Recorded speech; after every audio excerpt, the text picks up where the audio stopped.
मित्रों नमस्ते।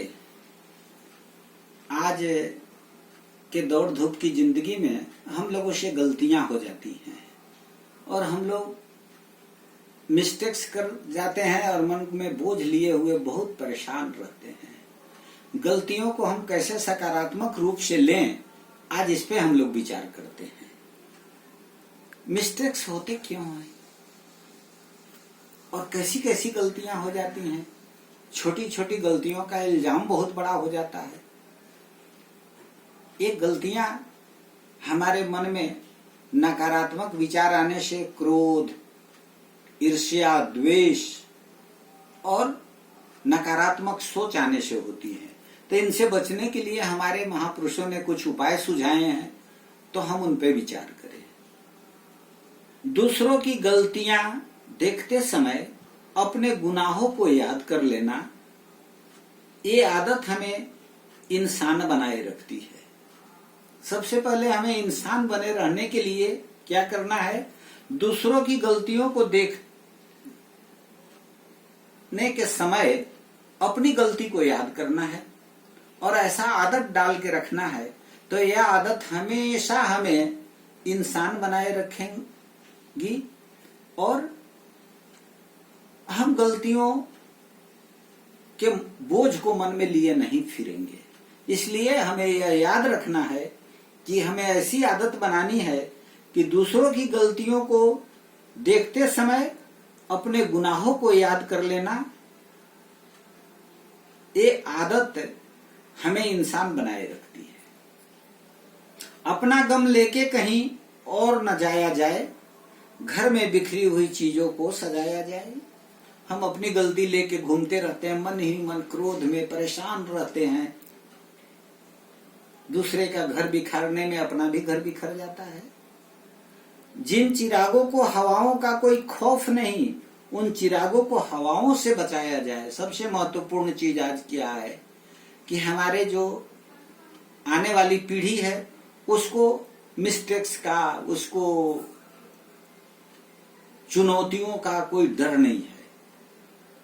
वह कुछ भी कर बैठने को तैयार हो जाता है। आज के इस बढ़ते हुए इंटेलिजेंस, आर्टिफिशियल इंटेलिजेंस की दुनिया में, और जहां कम्युनिकेशन की व्यापक क्रांति आई है, उस क्रांति का उपयोग करते हुए जो आज हमारी पीढ़ी जा रही है, वह संस्कारों को भूलती जा रही है। उन्हें संस्कार युक्त बनाते हुए ज्ञान विज्ञान से ओतप्रोत करने की जिम्मेवारी हम वरिष्ठ नागरिकों पर है। इसका हमें ध्यान रखना होगा। उन चिरागों को हवाओं से बचाया जाए, यह ध्यान हमें रखना होगा, जिन चिरागों को हवाओं का कोई खौफ नहीं है। गलती करना मनुष्य होने का काम है, परंतु किसी को माफ करना देवता जैसा कार्य है। यह देवताओं का काम है कि हम गलतियों को माफ कर दें, अपने मन में सकारात्मक विचार लेकर हंसते हुए चलें, प्रसन्न रहें। इसीलिए तुलसीदास जी कहते हैं कि तुलसी मीठे बचनते, सुख संपत्ति चहुओर, बसीकरण एक मंत्र है, तज दे बचन कठोर। हम लोग तुलसीदास जी का अनुसरण करें। ये भक्ति काल के बड़े महान कवि हैं और हमें बड़े उच्च कोटि के ज्ञान देते हैं। इसलिए हमें ऐसी वाणी बोलिए, मन की आपा खोए, आपन तन शीतल करे और अनको सुख होए। हम ऐसा बात बोले अपने मन के दुख को भुलाकर कि हमारा मन भी शीतल हो जाए और दूसरे को भी सुख पहुंचे, और गलतियों को माफ कर दें, तो हम सदा प्रसन्न रहेंगे। दया धर्म का मूल है, पाप मूल अभिमान, तुलसी दया पर छोड़िए, जब तक तुलसी दया न छोड़िए, जब तक घट में प्राण। जब तक हमारे शरीर में प्राण है, तब तक हम दया और धर्म का भाव रखें, अलवेज प्रसन्न रहेंगे, हमेशा खुशी बनी रहेगी। और यह जो हमारा शरीर है, यह खेत के समान है, और जो हमारा मन है वो किसान के समान है। और पाप और पुण्य दो बीज हैं। हमारे मन में पाप और पुण्य रूपी बीज आता है तो यह किसान रूपी मन जो है, काया रूपी शरीर, यह जो काया है, इस खेत को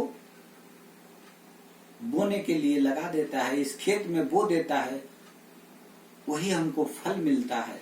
यानी तुलसीदास जी कहते हैं कि तुलसी काया खेत है, मनसा भयो किसान, पाप पुण्य दो बीज है, बुए सो लुनय निदान। जो हम बोएंगे वही काटेंगे। As you sow you reap, जैसा बोएंगे वैसा काटेंगे। इसलिए हम हमेशा धर्म, दया और सकारात्मक भाव रखकर जीवन जिए। आवत ही हर्षे नहीं, नैनन नहीं स्नेह, तुलसी तहां न जाइए, कंचन बरसे वे। कभी कभी हम लोगों से भूल हो जाती है, गलतियां करना तो मनुष्य का स्वभाव है। कभी कभी हम लोगों से भयानक गलती हो जाती है, बड़ी गलती हो जाती है। जहां हमें नहीं जाना चाहिए वहां हम चले जाते हैं, पहुंच जाते हैं, और पहुंचते ही वहां अनेक गलतियां होती हैं। तो हमें यह ध्यान रखना है कि आवत ही हर्षी नहीं, नैनन नहीं सने। जहां जाने से लोगों को खुशी न हो और आंख में स्नेह का भाव न पैदा हो, तुलसी तहां न जाइए, कंचन बरसे वे। वहां जाने से कितना भी लाभ हो, हमें वहां नहीं जाना चाहिए। धन्यवाद आपको।